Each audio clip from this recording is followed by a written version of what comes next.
All right, let's talk about a book that really shook things up for a lot of people when it comes to American history. It's Howard Zinn's A People's History of the United States. So in this explainer, we're going to dig into its main argument. And, well, it's a pretty challenging one. Okay, so think back to the history you learned in school. The one with the heroic founders, the story of national unity. But what if that isn't the whole story?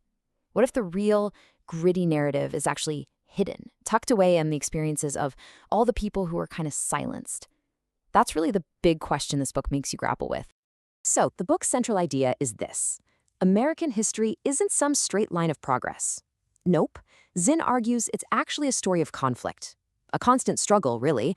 You've got conquerors versus the conquered, masters versus slaves, capitalists versus workers.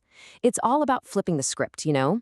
Instead of looking at history from the perspective of presidents and generals, it looks at it from the bottom up. And, once you take that perspective, it changes everything, right from page 1. So the book starts with Columbus, but it doesn't frame his arrival as this heroic discovery. No, it calls it what it was from the native perspective, a violent invasion. 3 million. Just let that number sink in for a second. According to accounts written at the time, that's how many native people died on just one island in only 14 years. And this was from war, from slavery, from being forced to work in the mines. Just wow.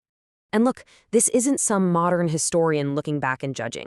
This quote is from a Spanish priest who was actually there, an eyewitness. You can feel his shock, right? He can barely believe what he's seeing.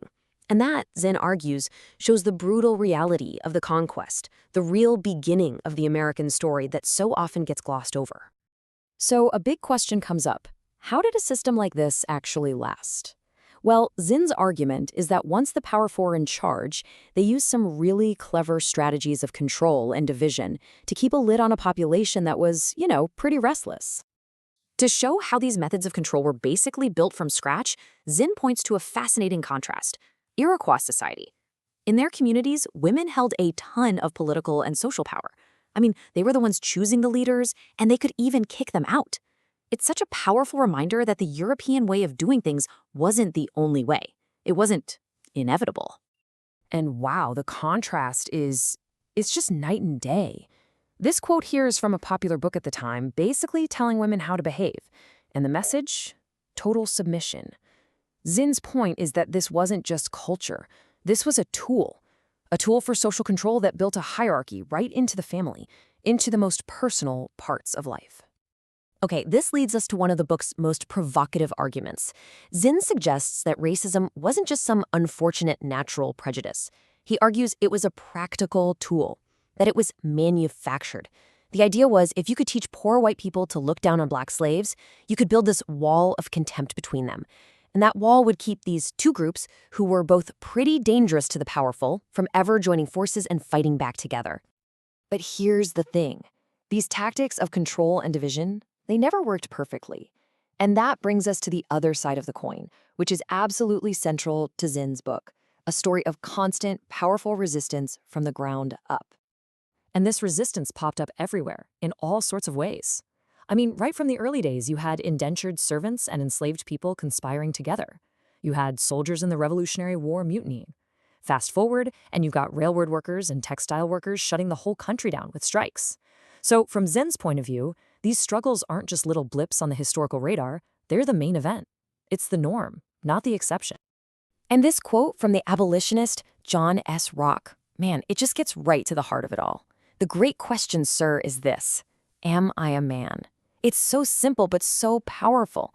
It's a demand for basic recognition, for dignity, for human rights. This is the voice of the people behind all those centuries of struggle.